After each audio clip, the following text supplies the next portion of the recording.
이번에 리플 XRP 2200원 단기 고점 라인에서 깔끔하게 매도하고 나왔죠. 이렇게 리플 타점뿐만 아니라 시장에 영향 주는 핵심 브리핑들 속보로서 텔레그램 문자 메시지로 받아보고 싶으신 분들 현재 보이는 번호로 연락 주시거나 아니면 댓글창 링크 통해서 신청 주시면 확인되는 대로 입장 안내 드리도록 하겠습니다. 리플 코인이 왜 안 오르는지 다들 한 번쯤은 불안해 보신 적 있으실 겁니다. 근데 여기서 이제 리플이 매달마다 에스크로에서 물량을 풀죠. 이 물량 때문에 그런 거 아니냐 이런 얘기도 많이 들어보셨을 텐데 언제 시장에 쏟아질지 모르는 XRP 락업 물량들이 악성 매물 역할을 하면서 가격을 짓누르는 폭탄 같은 존재라고들 했습니다. 그래서 리플은 코인 가격의 발목을 잡는 주범처럼 여겨지고 있었는데요. 근데 여기서 중요한 건요. 이 400억 개 정도의 XRP 락업 물량의 정체가 전혀 다른 용도로 쓰일지 모른다면 그 가능성을 혹시 생각해 본 적 있으신가요? 리플이 사실은 이 어마어마한 XRP 보유고를 무기로 삼아가지고 전세계 10위권 초대형 은행으로 변신하려고 한다면 혹시 믿어지시나요? 지금 제가 드리는 이야기만 듣고는 에이 설마 그렇겠냐 의문이 드실 겁니다. 하지만 바로 얼마 전에 미국 월가의 유명 자산용사 CEO가 충격적인 힌트를 던졌는데요. 테우 크림이라는 미국 ETF 전문 운용사의 사일 길버티 CEO가 한 인터뷰에서 리플 이야기를 꺼냈습니다. 리플이 보유한 XRP를 언급하면서 이런 취지의 말을 했는데요. 리플이 은행 라이선스를 취득을 하고 또 XRP 가격이 3달러에 도달을 한다면은 1240억 달러, XRP 6달러에 도달하면은 2400억 달러의 자본을 갖추게 된다라고요. 그리고 이런 경제력은 리플을 글로벌 상위 20대 혹은 10대 은행 반열에 올려놓을 수 있는 규모다라고요. 월가의 대형 투자사가요. 그것도 숫자까지도 구체적으로 들어가면서 이런 말을 했다는 게 믿기시나요? 대체 왜 이 시점에서 그런 언급을 한 건지 이 질문을 시작으로 우리가 놓치고 있던 리플의 진짜 그림들 하나씩 들여다보도록 하겠습니다. 사실 많은 분들께서 리플의 400억 XRP를 언제 시장에 던질지 모르는 이런 매도 물량 정도로만 생각을 해왔습니다. 여기까지는 누구나 아는 걱정거리였죠. 근데 하지만 길버티 CEO 같은 기관들은 정반대로 보고 있었는데요. 실제로 2025년 11월 시타델 증권, 포트리스 투자그룹 이런 미국 월가의 큰손들이 리플에다가 약 5억 달러, 우리 돈 6천억 규모의 전략적인 투자를 단행했습니다. 이렇게 리플의 기업 가치는 약 400억 달러, 하나 50조 원 수준으로 인정을 받았는데요. 전통적인 금융자금이 리플에 본격적으로 들어오기 시작을 했다라는 거고 그동안은 시중에 잘 알려지지 않았었던 핵심적인 포인트가 바로 이겁니다. 리플이 쌓아둔 400억 개 XRP는 버려지는 물량들이 아니라요. 거대한 은행을 세우기 위한 초대형 자본 역할을 할 수도 있다는 점. 말 그대로 리플이 단순한 핀테크 회사가 아니라 이 자체 은행 시스템을 구축하려고 한다는 관점이겠죠. 이게 무슨 말인지 차근차근 풀어드려 보자면 작년에 리플이 받은 신탁은행 면허에서는 한 줄짜리 중요한 권리가 따라옵니다. 바로 미국 중앙은행의 결제 네트워크에 접근할 수 있는 길이 열린다는 건데요. 예를 들어가지고 일반 은행들은 연준의 페드와이어 같은 거액 결제망에 접속해가지고 서로 돈을 주고 받는데 리플도 연준의 회원은행처럼 이 망에 참여할 가능성이 생긴 겁니다. 쉽게 말씀드려서 리플이 자체 발행한 디지털 달러, 이 RLUSD랑 블록체인 기술을 연준의 시스템과 직접적으로 연결할 수 있는 본격적인 발판을 마련하게 된 거죠. 만약에 이게 현실화된다. 그럼 어떤 일이 벌어질 수 있을까요? 지금까지 국제 송금할 때 반드시 거쳐야 됐었던 스위프트망, 즉 중간에 수많은 환거래 은행을 거치면서 돈이 이동하던 느리고 비싼 시스템들 이런 것들을 통하지 않고도 리플 네트워크에서 곧바로 각국의 은행 간에 돈을 주고받을 수 있게 됩니다. 이 중간적인 은행들을 뛰어넘어가지고 은행 대 은행이 직접 실시간 결제를 하는 그림이죠. 리플 입장에서 봤을 때 스위프트 체제를 정면으로 대체할 수 있는 이 새로운 금융 인프라를 손에 넣은 셈이겠습니다. 이렇게 들으시면 조금 소름 돋지 않으시나요? 실제로 전통 은행들은 이런 소식을 듣고 긴장했습니다. 미국의 대형 은행들이 모인 은행정책연구소 BPI 같은 경우는 리플의 은행 면허 신청을 공식적으로 반대하는 의견서를 내기도 했고요. 리플의 사업 모델이 은행 시스템에 위험을 줄 수 있다. 스테이블코인 때문에 은행 예금이 빠져나갈 수 있다. 여러 가지 내용들 조목조목 지적하면서 강력하게 반발했죠. 쉽게 말씀드려가지고 리플 같은 신생 회사가 은행 흉내내다가 잘못되면은 우리 다 같이 큰일 난다라는 이런 식으로 압박을 넣은 겁니다. 이 기존 미국 월가 은행들 이렇게 민감하게 반응한 걸 봤을 때 리플이 하려고 하는 일이 얼마나 파괴적인 잠재력을 지녔는지 짐작하실 수 있겠는데요. 근데 여기서 한 가지 또 의문이 생깁니다. 아무리 면허를 받았다고 하지만 리플이 정말로 JP모건 같은 거대 은행만큼의 자본을 갖출 수 있느냐? 바로 이거겠죠.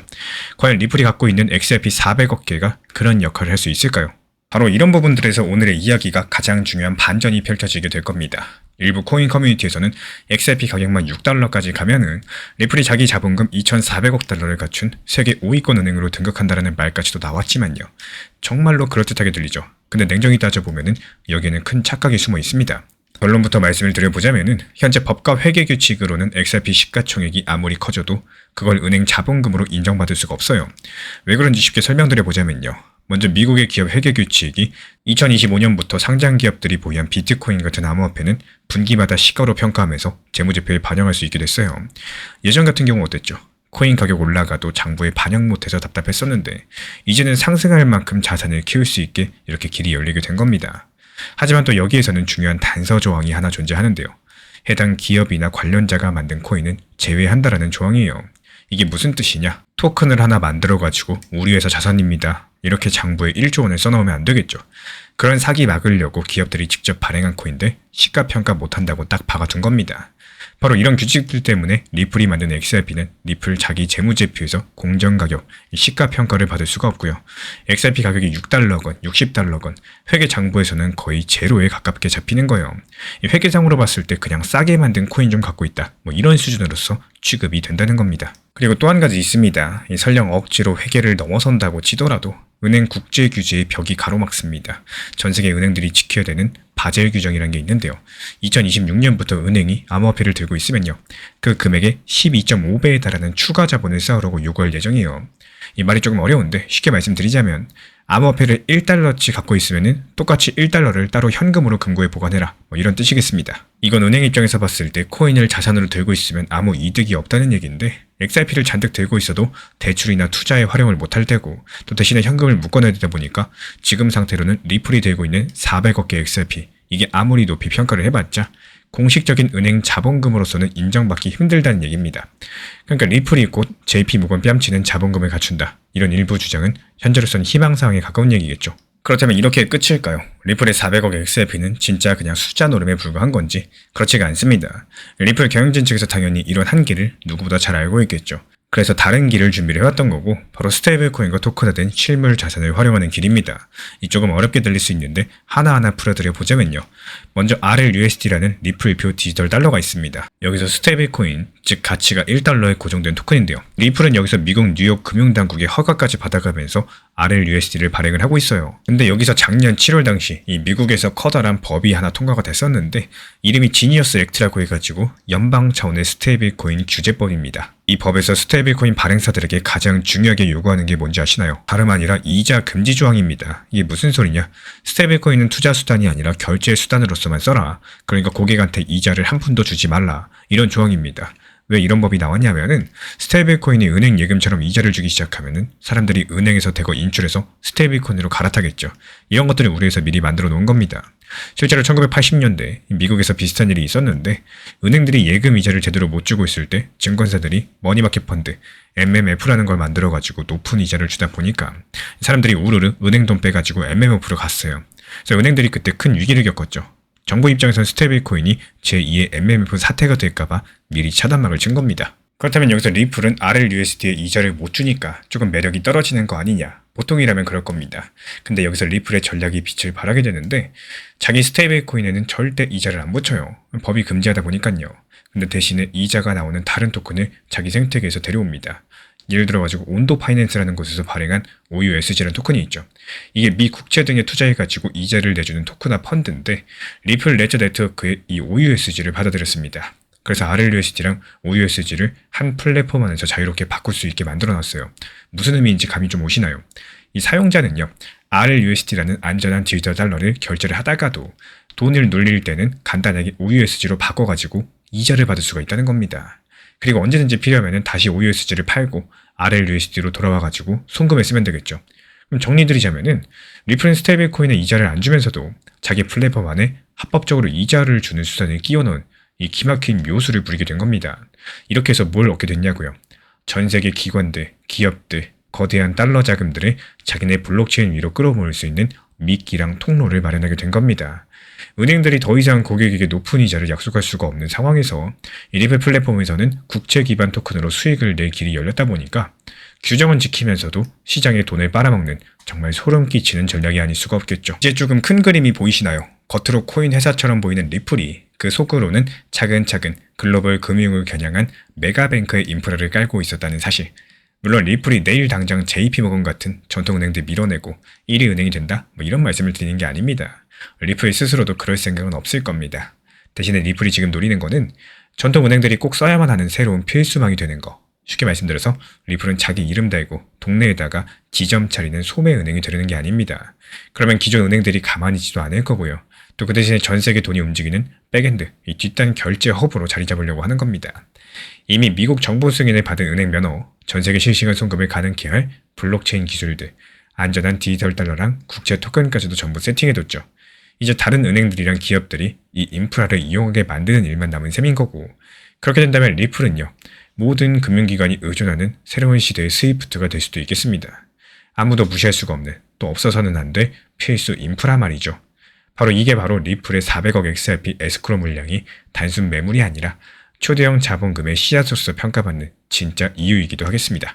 오늘 이야기를 짧게 정리드려볼까요? 리플이 오래 쌓아둔 400억개 XRP는 그냥 시장에 풀만한 악성 매물 정도가 아니라요. 이런 금융 네트워크를 구축하기 위한 밑거름에 가까웠습니다. 물론 지금의 규제 아래에서는 XRP 자체를 은행 공식 자본으로 삼기엔 제약이 많겠죠. 리플은 연방 신탁은행 면허랑 또 스테이블코인 RLUSD를 활용해서 기존 은행 체계 밖에서 막대한 달러 자금 흐름들을 자기 플랫폼으로 끌어들이고 있고요. 결국에 리플은 전통 은행들을 정면으로 무너뜨리기보다는 은행들이 어쩔 수 없이 또 이용을 해야 되는 이런 새로운 금융 레일로서 자리 잡고자 하는 것으로 보입니다. 과연 전통 금융권과 규제 당국이 리플의 이런 행보를 가만히 지켜보고만 있을까요? 이 투자 시장에서 수익을 만드는 핵심은 뭐냐? 더 많은 욕심을 부리는 게 아니라 어느 순간 내려놓을 수 있는 분할 매도 원칙이라는 것들을 강조드리고 싶어요. 결국에 많은 분들께서 코인 시장에 들어온 이유 딱 하나일 겁니다. 바로 수익을 내고 또 돈을 벌기 위해서 시작을 하셨을 텐데, 문제가 뭐냐? 이 수익에 대한 기준점이 없는 상황에서 투자를 하게 되시면 점점 더 욕심이 커질 수밖에 없어요. 사람이 있기 때문에 그렇습니다. 처음에 어느 정도 수익만 나면 한 달에 얼마만 벌면 만족해야지 이런 생각으로 시작을 하시지만 막상 가격이 올라가고 수익금이 커지게 되면 생각이 달라집니다. 조금 더 상승할 것 같고 여기서 매도하면 더 큰 상승 놓칠 것 같고 결국 더 많은 것들을 기대감을 갖게 되는데요. 그래서 많은 분들께서 단기 고점이 찾아와도 이 매도 타점이 만들어졌는데도 매도를 하지 못하는 이런 상황들이 계속 반복됩니다. 이미 충분히 좋은 수익 구간이 있었지만 여기서 팔지 못하고 더 갈 것 같다. 이 기대감 때문에 결국에 수익 실현의 기회를 놓치는 경우가 너무나도 많은데요. 반대로 시장에서 큰 자금을 운영하는 사람들, 흔히 말하는 고래들, 부자들, 조금 다른 방식으로 접근하는 경우가 많습니다. 끝까지 들고 가면서 보유를 하시기보다는요, 어느 정도 수익 구간이 만들어졌을 때 현실적인 만족 구간에서 분할 익절하면서 수익을 내 것으로 만드는 이런 경우들이 많이 존재해요. 이렇게 되면 시장이 더 상승해도 이미 일부 수익들은 확보가 된 상황이고, 반대로 시장이 조정을 받아도 이미 수익을 지켜낸 이런 상태가 됩니다. 결국에 중요한 건요, 한 방에 완벽하게 꼭대기에서 파는 게 아니라 이 수익을 현실적으로 내 계좌에 남기는 일이겠죠. 물론 이 수익이라는 게 많으면 많을수록 좋은 것이 맞습니다. 하지만 항상 최대 수익만 바라보게 되면 오히려 현실적인 수익을 놓치게 되는 경우가 생기기 때문에 어느 정도 상승이 만들어졌을 때 한 방에 모든 것들을 매도하기보다는 산을 내려오는 것처럼 이 분할 매도를 통해서 조금씩 내려놓는 이 원칙 매매를 만들어 보시는 것이 좋겠습니다. 결국에 투자 시장에서 중요한 점은요, 내가 얼마나 크게 벌었냐 보다도 얼마나 꾸준하게 수익을 지켜나가느냐, 바로 이거겠죠. 그리고 그 중심에서는 항상 욕심을 조절할 수 있는 분할 매도의 원칙이라는 것들이 자리 잡고 있습니다. 리플 XRP 투자에 있어서 이제는 투트랙 전략이 반드시 필요해지고 있습니다. 무턱대고 몰빵하거나 반대로 또 손 놓고 기다리는 시대는 끝났어요. 첫 번째 트랙은 매달 분할 매수하시면서 시장이 빠지든 말든 일정 비중으로서 리플을 꾸준히 모아 나가시는 겁니다. 이거는 시간과 리스크를 분산할 수 있는 가장 효율적인 전략인 거고, 그리고 두 번째 트랙은 남은 현금 비중으로 알트코인 단타로서 굴려나갑니다. 수익이 나면은 그거를 다시 리플에 재투자하시면 되는 거고, 이게 바로 수익을 만드는 순환 매수 전략이 되실 거예요. 그런데 여기서 중요한 거는 단타 하실 때 조심하셔야 되는 거예요. 단타 매매 중독되면 끝장입니다. 이 매매 중독을 절대 조심하셔야 되는 거고, 예를 들어 가지고 시장이 과열인데도 지금 아니면 기회가 없다, 이런 조급한 생각에 RSI 지표가 이미 고점인데도 불안해서 또 들어가고 결국에 수익은커녕 손실만 쌓이게 되실 겁니다. 그래서 저희 채널 차원에서는 한 가지 원칙이 있습니다. 확률이 높은 날만 진입을 하세요. 그리고 시장 전체가 과매도 구간일 때, 비트코인 기준 RSI가 바닥을 찍을 때, 그때 알트코인 중에서 최근 거래량이 급등한 종목이 과매도의 경우 MACD, 볼린저 밴드, 이동평균선과 일목균형표 참고해서 신중하게 매수 진입 타점 들어갑니다. 그리고 그 외에는 아예 매매를 쉬는 날도 반드시 있어야지 진짜 단타인 거고, 그렇다면 이걸 어떻게 구별할 수 있는지 궁금하실 거예요.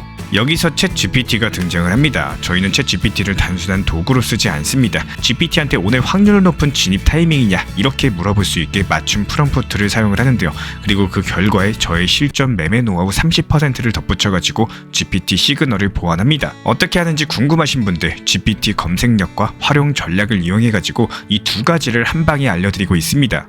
현재 보이시는 번호로서 리플 단타라고 문자 남겨주세요. 지금 이 영상 보신 분들에게만 오픈합니다. 그냥 GPT 쓰는 법이 아니라 투자로 연결되는 GPT 사용법 지금 바로 알려드리도록 하겠습니다. 제가 안내해드리고 있는 코인 신사 채널 멤버십 전용방에 대해서 짧게 설명드려 보도록 하겠습니다. 리플, 암호화폐 시장에 대한 중요한 이슈, 그리고 브리핑이나 시장의 흐름에 대한 전문적인 분석 내용 설명과 함께 차트상의 기술적 분석, 온체인 지표와 투자 심리에 대한 내용들을 같이 안내 도움드리고 있고, 가장 중요한 투자 심리를 컨트롤하기 위해서 포트폴리오의 구성에 대한 노하우, 투자 심리 컨트롤에 대한 내용도 같이 안내드리고 있습니다. 코인 신사 스터디 멤버십 가입하신 분들께서는 아래 번호 혹은 신청 링크 통해서 남겨주시면 제가 연락드리고 있고, 안내 설명과 함께 신사 채널 리플 전용 멤버십 방에도 입장 안내 설명드리고 있습니다.